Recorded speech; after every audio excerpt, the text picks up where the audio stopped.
Welcome to Constant Variables, a podcast where we take a non-technical look at mobile app development. I'm Tim Bornholt. Let's get nerdy.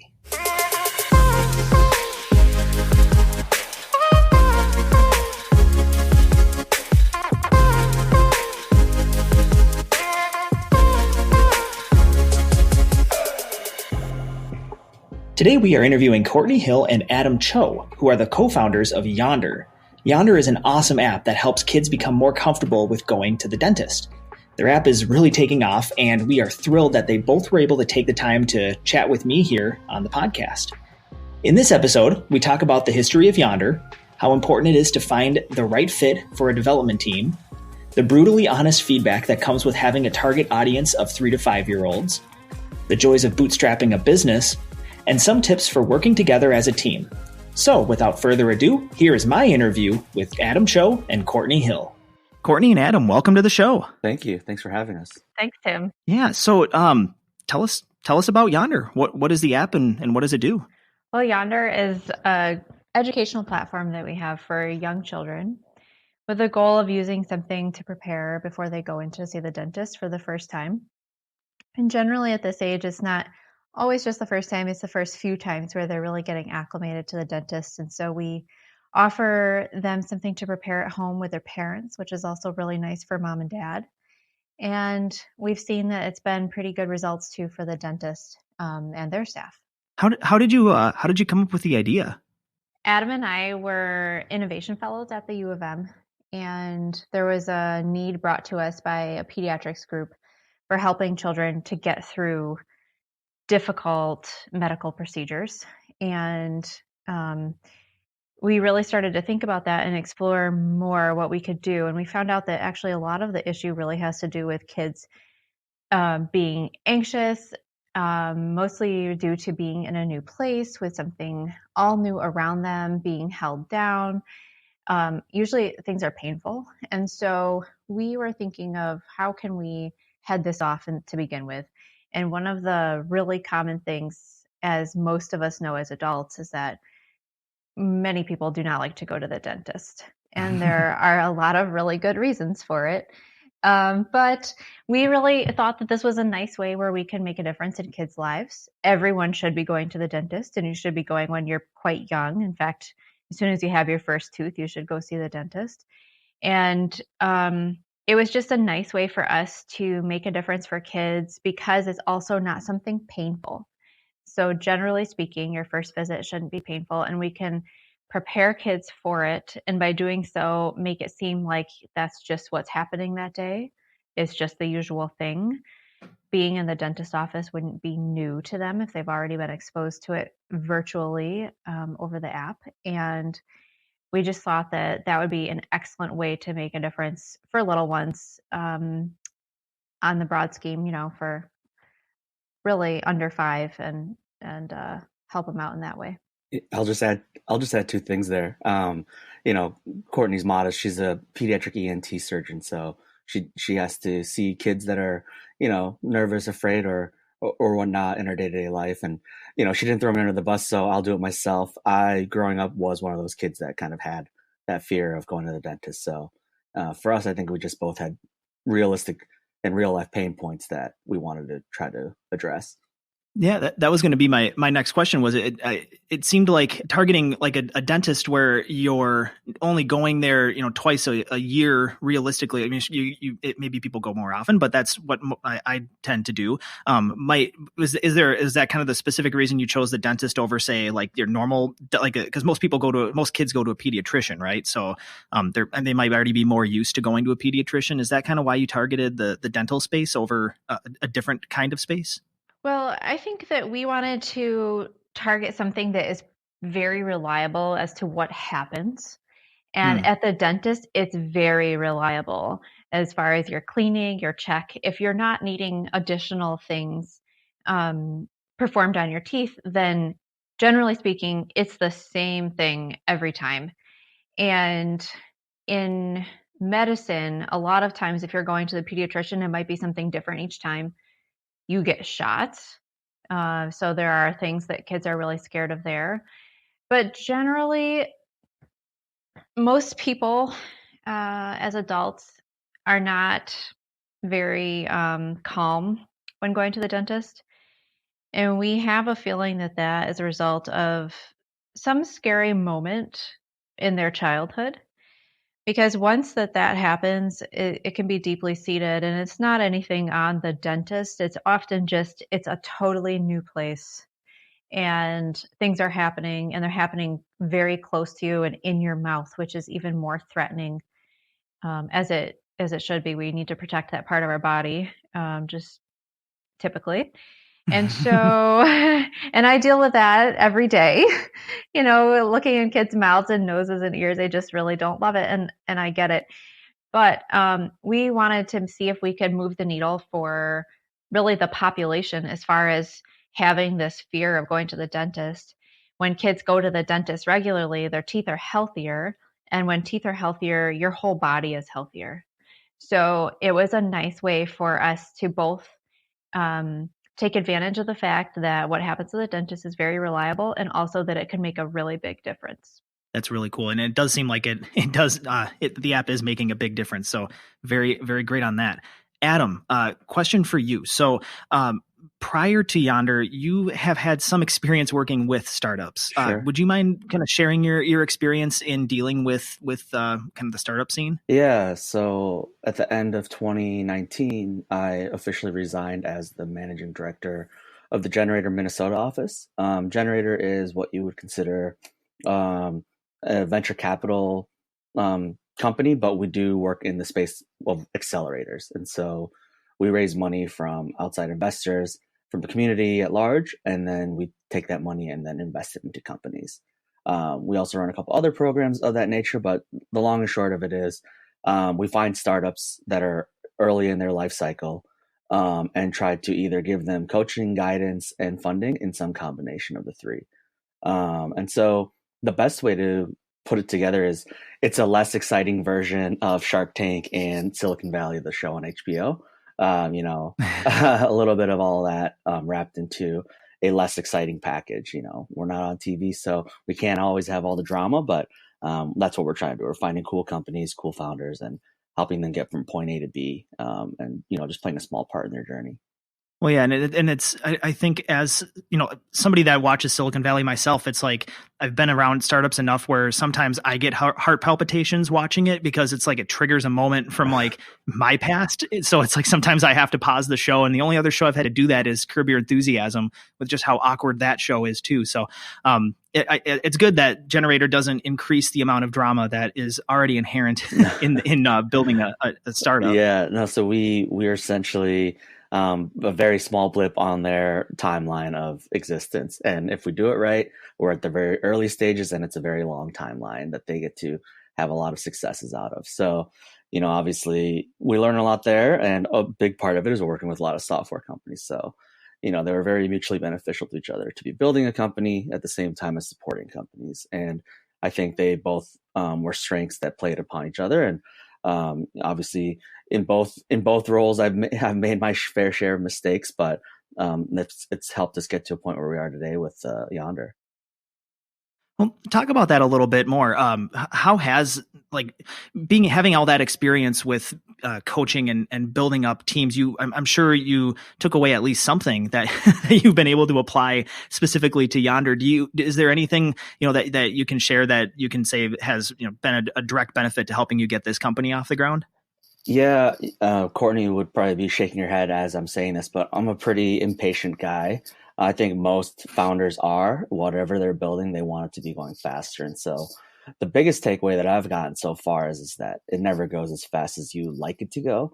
And so it's always a constant reminder to, myself and for both of us as a team to realize that it's not always going to be done in 24 hours. It might take 2 months or, a half a year for something that we wanted to have accomplished become a reality. So just the perspective of it could always be going faster than we actually have it happening, but to realize that, it's not always the case. And in reality, it's usually the norm.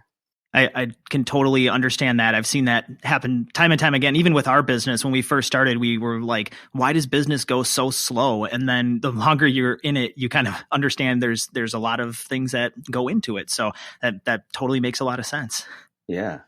Courtney, a question for you. So as we've talked about before, you're pediatric ENT. I'm going to go for it and try it here. I wrote it down. I haven't practiced it, but I'm going to go for it.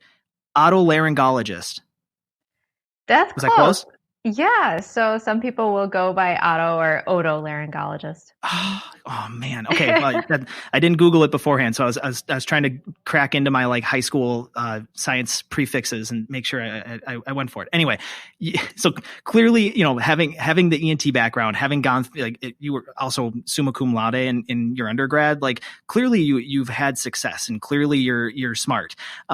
A question I'm wondering is, with starting Yonder, have there been any interesting challenges that you've come across that just you've kind of were surprised that you would have to deal with, just specifically going through startups and building a company? I wouldn't say I've had any huge surprises. I understand that it's a real journey and it's tough to get up and running, but I think that we get, little nuggets of reward. One child has an amazing experience. For example, when we had first started our pilot, and that was just everything. It tells you that everything you've been doing for the year and a half before that finally materialized, and it really helped a little one. And I think that's really what my goal is anyway, is just to be out there helping the little ones. So as it happens, there's tough stuff along the way. You fully expect it. I never expect anything to be perfect on one go around, and we often work and have to continue developing or getting out there with dentists. And yeah, nothing's really been surprising. You just kind of take it in stride and take your rewards as they come. That's awesome. That kind of led me into another question that I had. You mentioned, going through those early pilots and working with kids and seeing the rewards from that. It's really common in the software space that people these days are really focusing on user-centered design and user experience and all of those good buzzwords. But I'm curious to hear how it is dealing with younger patients, and how do you incorporate, and Adam, you can maybe speak to having experience with other companies where the feedback comes from an adult. I wonder is there any difficulties or any interesting things that have popped up where trying to incorporate feedback from younger users of your app? So, I mean, kids are just the best. So we really worked hard to make the experience in the app exactly what they would want and what they experience when they go into an office. So we did a lot of things really with them in mind. Otherwise, I don't think it would work. So a couple of things, in our video, when we show the office, everything is done at the child's height, which is the average height of a 3-year-old coming into the office. We made sure that our character and our character's name was everything that kids would want. So we did a lot of A/B testing with children. And honestly, I think, and I haven't done A/B testing with adults, but I think it's a lot easier in kids because they're just going to tell you, no, I don't like that one. Or, yep, that one. And you can tell when they get excited because they just have this they're just so pure, so when they see something that is good to them and exciting, you can see it on their face. And so we just followed that. And so that's how we actually got to our final version of Mimi. And the reason why Mimi is the hippopotamus's name is because we went to the speech development and we wanted to make sure that any 2-year-old who's regularly developing their speech would be able to say this name. And according with all the consonants and vowels that are possible at that age, we formulated that name. And we've never had a child who couldn't say her name. So that's why we focus so much on kids. And I think that's where the success comes in, because we have them right front and center. Yeah, I mean, the only thing that I would add is or reaffirm is just the brutal honesty. There's no sugarcoating it from the little ones. The younger, the better, because their vocabulary is not as built out, but you clearly know if they like something or don't, and so there's no ambiguity about this or that. It's one or the other, and helped us get to a point very quickly. I mean, in the grand scheme of things, we spent time making sure that we got there, but when we got there, we felt ultra confident that the end product was something that we had no concerns about. And so working with kids has been great. They're a breath of fresh air. And I think, to your question about what I've learned from working with founders is, yeah, I think the more open to feedback from people that aren't, stuck in the weeds, which is as founders what we are. We're stuck in the weeds. We can't see the forest or the trees, whatever cliched way to describe it, we deal with it. And so I think giving us that opportunity to work with a subset of people that don't have those same issues was a breath of fresh air, and so made it that much more exciting to do. Absolutely. I could see that. I have a 3-year-old daughter myself, and yeah, she does not hold back. so I can see why that would almost be a benefit rather than when I was thinking about it beforehand, I thought it might be difficult to tease out, depending on how you phrase questions and things like that, if there would be differences in the way that you ask an adult versus a child. But it makes sense that you can just straight up ask like a blunt question and receive a blunt answer. And it's almost refreshingly like New York as opposed to Minnesota. Well, it's funny you say that. Exactly. Courtney's from New York, so I mean, she brings a little bit of that flair to the Midwest. So I really appreciate it when she's direct with me, because I'm guilty of having that Minnesota nice in me, I think. So switching gears a little bit and changing topics. Let's talk development. So actually getting down to writing ones and zeros. How did you pick who is going to develop your app? I'll take this one. So that is one of the most Courtney and I joke about writing a book when it's all said and done, and there's a whole chapter on the early stages of our software development. We went through quite a journey. Both of us aren't coders. We have a strong vision of what we see as the final product, but we rely on groups like yours to be kind of the technology backbone of our development. So we didn't know exactly where to start, but we did the whole process of reaching out to developer groups in town, and we picked one, and we didn't have the best result with that first group. Long story short, there was a miscommunication along the way, and what we thought we were getting didn't end up getting to where we needed it, and it slowed us down significantly. We regrouped and found another group in town that is a little smaller, a little bit more our speed, I think, and we finally got to the finish line. But in terms of the day-to-day coding, it wasn't done by us.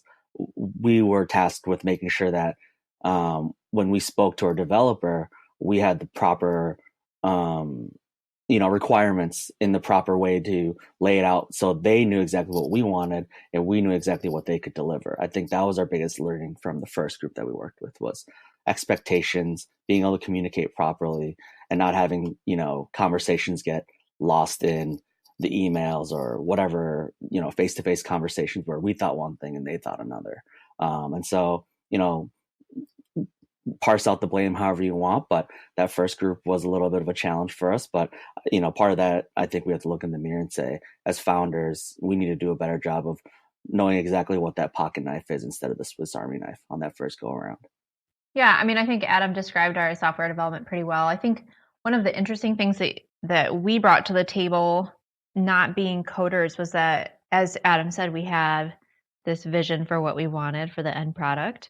And just being able to put that into a wireframe, anyone can do that. If you're not a coder, you can make a wireframe and decide what you want. And it's so much easier, and getting to the point of communication, it's very clear when you can lay out frame by frame what you're expecting in the final product. And I think that was actually a really fun part of what we did, even though there were some heartaches there. And I think we got to what we wanted, and have really enjoyed working with our second group, and very happy to keep going with them. That's awesome. You mentioned communication, which is whenever we're dealing with clients, I think we've learned and continue to learn that lesson time and time again, is that everybody communicates a little bit differently, and something that works for one client might not work well for the other client. What kind of balance have you struck with your current team in terms of communication? Are you guys talking every day? Are you talking once a month? Like how do you ensure, like you said, that those the nuances that you thought were communicated actually do get communicated clearly? Yeah. I mean, I think the biggest difference is we've gone a little slower at the beginning to go faster in the middle and the end. So before we get going, like Courtney said, we are meticulous with our developer to ensure, line by line, exactly what we need. I think as much as you can, if you can do it with someone that's uh, with with the capability of doing it in person, the better. I think technology is great and everything, but some things just don't come across as easily over a phone call. So finding local developers, I think, is helpful in that regard. Could we have done it with international? I think so, but I also think it might have had some additional hiccups that we don't know about. So I think on that front, that's kind of the been approach that I've seen. Courtney, I don't know what your thoughts are. Yeah, I think having that initial meeting in person is very key because, um, at least with our current team, they are so good at reading our expectations. Maybe there are some things that they realize they need to parse out and decide what that means technically, because I don't have that knowledge to just tell them. And so they've done a really nice job of pushing us. Well, what is the limit here, and what are you expecting here? And could it grow? Should we build for growth? And I think that has been the key to the success on this go around. How did it? I found that one of the best things to do too when you're establishing that relationship with the development team is really figuring out that trust factor. And I would imagine after having the experience with your first team going to your second team, how did you go into the finding the second team with building up that level of trust with them so that you're not feeling burnt like you were the first time? um, that's a good question. So I think the first level was we had someone, I think it was someone that I knew from my time at Generator, mention this individual and their group. And so we said, that's great. I'd love to talk to them. So the first line is obviously direct word of mouth referral. It's the same thing that Yonder is based on, is we think we can drive great word of mouth referrals. And we think it's the same thing in any type of service industry. So that's where we started. In terms of trust building, I think we told him exactly what had happened in the past, and he told us exactly how he felt about what had happened and how he would change it and how he could do it. And you know, we felt good about it. We felt as if I think here's the other part of it that it just kind of came to me. There was a level of understanding where it was never a conversation that felt like we weren't the experts in what we were trying to build as a vision. And in some regards, I think when we talk to some experts, they try to do their best to assert themselves as the leader, and whether or not it's a product they know well, they'll tell you this is how you should build it, not you could build it this way. And so we never got that feeling from our current developer that it's a you should do this, not you could do this. And I think there was a big difference there in having us feel a little bit more comfort working with him. I don't know if you feel the same way or not, Courtney. Yeah, I definitely think that when you work with a developing team and you're not technical yourself, you have visions, and it's really, you have to meet someone who can parse that out of you and figure out what that means on their end, and then also to push you and say, well, that might not be realistic for this part, or we might be able to do that, but that's something for the future. What do you want from right now? And do we need to have a vision for, like I was saying earlier, for growth, and how can we build that in? So is it smart for us to do that up front rather than, after everything is done and basically redo everything? So I think it's just a matter of having someone whose personality you really jive with, who can see the end vision. And in our case, it was really making a difference for kids. And this particular group is pretty well aligned with that.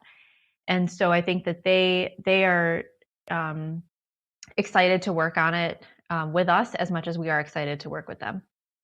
That's really exciting, and it's good when you find that fit. That's whenever people come to us with app ideas. Sometimes I feel like the world's worst app salesman, because I actively tell people like, well, that doesn't need to be an app, or that doesn't need to be whatever. But I think part of it too is that finding the right fit is so important, because there are so many different development teams and so many different people have different life experiences, where it's like if you don't have a lot of experience with kids, maybe you don't know that they are brutally honest, or that they have different demands. Like when you were mentioning filming everything from the height of a 3-year-old, it's like that's like a perfect little detail that whoever it came up with, it's like those are the kind of details that you want to be able to fire back and forth and really put your mind put yourself in the eyes of your user. Another question that I was thinking about while you guys were talking was, both of you mentioned that you're not technical by nature with your backgrounds. Was there a very big learning curve to getting up to speed with the different terms in the industry and learning about, like you mentioned, wireframes? Like, was that something that, like, when they mentioned wireframes the first time, you just kind of had to go and Google it, or were dumbfounded? Or how quickly were you guys able to pick up on all the kind of technical side of things? Well, for me, it was a totally different world. I also have no shame in asking someone if I'm having a conversation and it has to do with my business and what we're trying to do. I don't understand a word. I will ask them on the spot so that it's understood. And so I clearly know what I need to do on my side and what they're doing. So, there is some research into ultimately what needs to be done and different things for back end, which still a little bit baffles me, but yeah, I don't think it was too hard. The information's out there. I think Courtney says she'll ask square away right at the moment. I'm the guy that's got his phone underneath the table trying to search the word. I still haven't gotten to that level of comfort yet, but that's why we make a good team, I think. But in regards to the question of tech, while we aren't coders and we don't do the ones and zeros, kind of like you said earlier, Courtney's a surgeon, so she's technical in that field. I've been working with founders for a long time, so we've been adjacent to like the scientific world and the tech world. I would classify both of us as early adopters of technology as well. So we definitely have a pulse in that regard. I think the hardest thing was definitely just understanding capabilities and limitations of capabilities at the stage that we are at, and what was realistic and necessary for us to get to that next milestone. When you look at all the opportunities that you see in the news, you want all of those things into your product. But in reality, there is the version 1.0 that doesn't need to have the 15 different options necessary to be successful. And so that was probably the hardest part about bridging the gap, is figuring out technical capabilities versus realistic needs to get to the next stage. Yeah, that's good to hear, because I've been programming since I was in first grade, so I do have a really like ingrained technical experiences, for understanding this. But I think that at a high level, especially Courtney, you said with like it's your business, right? Like you can't just kind of take a passive look at the technology and just kind of put it in a box and let somebody else deal with it. It's like you can at least know from a high level like what a server is and what an API is and how that talks to your app and why that might be important. And you don't have to know how to code it or think about how the data structures work, but at least being willing to ask questions and drill down to, so that at least you can understand enough to make business decisions. I think that's it's a really important skill for non-technical founders to have. Mm-hmm, definitely. Kind of bridging off something you said, Adam, about you guys being a great team. I've noticed that I saw you guys present at, I think it was Mini Demo. I can't remember which one it was, but you can clearly tell you guys have good chemistry together as business partners. So I wanted to talk about that a little bit. Because I've met business partners that have that like chemistry, and I've met business partners that do not, and it can be disastrous one way or successful the other way. So, what really is the dynamic like between you two? And can you touch on how you divvy up tasks and deal with conflict as it comes up? Yeah, I'll go first. Courtney's got laser focus, and she's extremely good at being efficient with her time and making sure that we don't have scope creep and all that kind of stuff. I'm more of the wild card, I think. But where I see the most, the thing that I value the most is when I'm high. She's staying level.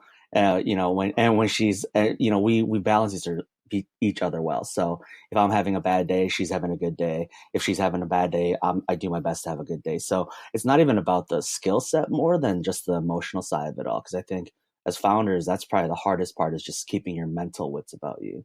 But outside of that, I would say, you know, when we write patents, she's got a skill set that I can't touch. And when it comes to writing pitch decks, I feel as though that should be a space that I'm strong in, and so I try to lead there. And I think we just kind of understand that we feel capable that we can do all the responsibilities if we needed to at any given time, but we also know that it's just better to kind of put the right projects in the right hands. And so we don't really actively say, hey, who's going to do this? I think we just naturally know what makes the most sense in whose hands. Yeah, I'd echo that. I think it's really important that we know what work has to be done and we're able to divvy it up. And oftentimes we kind of look at what each other has done and say, oh yeah, that's great. And maybe we should add this and, other things. And we just collaborate pretty well. And that's been the story of all of our work, I would say. So I think it generally is having, as you mentioned, Tim, the right chemistry between the founders and knowing that you can work well together. And the biggest thing for me is work ethic. And in Adam, I don't think I could find someone else who has better work ethic. So it goes a really long way. And we both, I think, really contribute our hearts into this project and our business. And I think we have something to show for it. Yeah, and I'll just throw one more thing in there. I think the easiest way to know if you have the right founder is, do you both have the same, aspirations for what the company can be? And, without even conversing with Courtney, I know that we both want to have kids have the best outcomes possible. And so as a result of that, we understand that we both have the same mission values at the end of the day. That's awesome. I love that. Within Yonder too, are you? Obviously, Courtney, you are a practicing physician, so you probably have duties outside of the company. How much time do you guys put in on a given week in Yonder? Is it like every night you guys are going another 40 hours a week, or how does that work? That's variable. So for me, it's variable. For Adam is full time. So that's been a blessing to have since he has stepped down from Generator. Generally, it depends on what needs to be done, right? So there's definitely fluctuations, and I spend as much time as I can at night on anything that needs to be done. And of course, there are things during the daytime that can be had, conversations, phone calls, in-person meetings at certain times. It's always possible. It sometimes takes some juggling, but it's, you have to do what you have to do. And I think that's why we got where we are. I'll also add, in the mindset of what this podcast is for, we, up until just, the last 6 weeks, have been living the life that I'm going to guess many of your founders that approach you have led, which is the double life. And so I would say it's not 40 hours and 40 hours, but there were some weeks where we had to get a grant submission in or a patent filing in or whatever the case may be, where, yeah, it did feel like you went home to start your second shift. And that's fine. I think for anyone that's in the space of early soul searching on whether or not they want to go full time with their idea in the software world, it's okay to start at like a 90-10 split and then go down to an 80-20 and then a 70-30. But I think you get to a certain point where you're doing yourself a disservice if you truly keep it at 50-50 for too long. And so it's understanding when it's the right time to make that jump and, committing to it. And so hopefully if they've done it properly, they have no regrets and they've worked with the right team to get them to a point where they feel comfortable in that decision to go full time.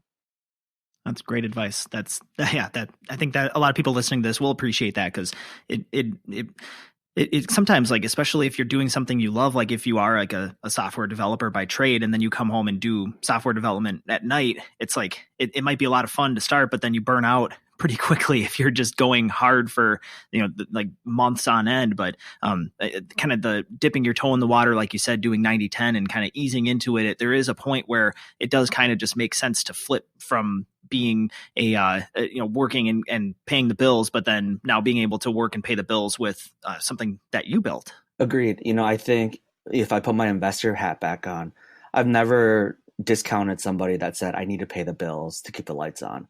That is something that resonates with everybody that has started a company. And so no one will ever fault you for that. Where they will start to kind of question you is if you've been moonlighting it for quite a while and they clearly know that it's a 50-50 split, and they start to question whether or not this is a serious endeavor that person on the other side is looking at. And so I think that's where the signaling can get a little bit wonky for somebody that says, I'm really invested in this. Well, you've been doing this part-time for 18 months now. When are you going to make it full-time if you really feel serious about it, especially if they want to raise money to continue development? So I think you get a grace period for the first couple of years. But then by then you should really know whether it's something that you think is going to be successful or has a chance of being successful to the point where you can make that commitment. Well, one thing too, you brought up, you mentioned investing, and that made me, not to abruptly change subjects, but that made me think of another question I wanted to talk to you guys about was one of the probably, besides how much does it cost, and then picking the jaw up off the floor after hearing how much it costs to build an app. The next question is, how do I raise money and how do I get money to build my app? How did you guys go about funding the business? Did you guys do like the whole friends and family and go get investors? And you mentioned grant proposals, so I would assume that that's a part of it as well. Could you touch on how you were able to raise the funds to get the business going? Sure, I can take that. So, as you know, Adam and I started this really as a research project at the U, and a lot of the preliminary research that we needed, we were able to do during our time there. So in a way, we were funded as researchers for that time. And then Adam was able to achieve a MinDrive grant, which allowed us to further develop after that year. And we were able to do some preliminary development for the software. But since then, we have been entirely bootstrapped between the two of us. And that's what's gotten us to today. I don't know, Adam, if you want to add anything else. Yeah, I would say to the point that I kind of brought up at this point, my flavor of the week analogy is the pocket knife versus the Swiss Army knife. And so I think if we try to develop the Swiss Army knife, it would have cost us a lot more to get to where we are today. But we've truly felt as though we were designing the most perfect minimum viable product. And I don't even like to use the word viable. I think it's more just the most opportunistic to get to market. And so we were very efficient with understanding what we needed to do, and resource tight. We go paycheck to paycheck and filling our bank account, but it's nothing that another founder couldn't do. Obviously, everyone has different inputs, but yeah, we've been we're very fortunate to have the capability to kind of keep this going without raising money. But we'll see what the future holds for us in that regard. And it's really admirable because we bootstrapped our company as well, and I know it took us a really long time to be able to go full time with it and to ramp it up. But it seems to me like if you believe in the mission enough and you're willing to put in the work, it's like it almost, I think it kind of lends to a better product, because then you are making some better decisions. Like if you're bootstrapping everything, you can kind of focus on doing the pocket knife, as opposed to if you have infinite funds, you might spread yourself too thin and have to deal with having a less polished product where if you're kind of having to watch every penny that goes out the door really carefully, then you make different decisions. Yeah, the stakes are a little higher, but we feel as though we have a very clear idea of the vision, because we do have to be very mindful of how we deploy our capital. That's awesome. So speaking of vision, what's next for Yonder? So we are generally focused on kids' dental health, And what we're realizing, our first point of tackle had to do with being at the dentist and really making that a very positive experience for children. But there's more to it. And generally, there's not a lot of knowledge about dental health at home. And, we know we should brush our teeth, but there's a lot more to it as we're learning, going through, and, some of the things you pick up in medical school have to do with what kinds of foods and things are not good for teeth. And a lot of the dentists, if anyone is listening, would be nodding their head because they give a lot of information that is really more prophylactic or preventative so that kids have healthier teeth. And so there's a lot that we can do as far as disseminating that knowledge, making it something that kids can interact with. So things like content, just so that more on an everyday experience, children are remembering what is good for their teeth. And so are the parents as a result. So I think that's really where we're headed. Now, from the dentist perspective, we really are looking to expand throughout the Midwest. And right now we have a handful of dentists using our product, but we'd like to expand throughout the Midwest and eventually nationally. So our goal is really that this is a national product kids can use. And of course, we want to start at home in Minnesota, but we want to really get out there. So yeah, lots to go. Yeah, I think Courtney hit it right on the head. We think we have an opportunity to really help give kids the skills and the tools that they're not necessarily accustomed to seeing at that age. They see a lot of cartoons, they see a lot of music and songs and dance, but we have a laser focusing on health related content, specifically in the dental office and just at large. And so we think that is a great opportunity to just give kids more knowledge at an earlier age and let them make a decision for themselves that says, hey, let me do more healthy things because it's fun and natural and not because someone's telling me to do it. Well, that's super exciting. I'm really excited to see you guys continue to push this forward. And when I first saw your presentation and ever since then, I've been just rooting for you guys because it sounds like such a cool idea. And you seem like you're so passionate about the topic of dental health, especially with children. And I wish you guys the absolute best of luck. And I hope you stay in touch. And thank you very much for coming on the show and sharing your experiences with everybody. Thank you, Tim. It's been a great opportunity. I suppose I should ask before I close it off. If people want to get in touch with you guys, how can people get in touch and maybe even get Yonder in their dental practices? Yeah, the easiest way is for them to reach out via our website, www.letsyonder.com. Or they can just send an email to hello@letsyonder.com, LETSYONDER.com. And yeah, otherwise, thank you, Tim. This has been really fun. And if there's anything we can do in the future, let us know. We'd be happy to help. Fantastic. Well, thanks again. We'll talk soon.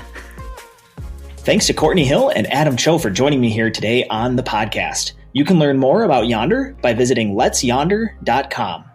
Show notes for this episode can be found at constantvariables.co. You can get in touch with us by emailing hello@constantvariables.co. I'm at Tim Bornhold on Twitter, and the show is at CV_podcast. Today's episode was edited by the valiant Jordan Daoust. This episode was brought to you by the Jed Mahonis Group. If you're looking for a technical team who can help you navigate the complicated waters of mobile app development, give us a shout at jmg.mn.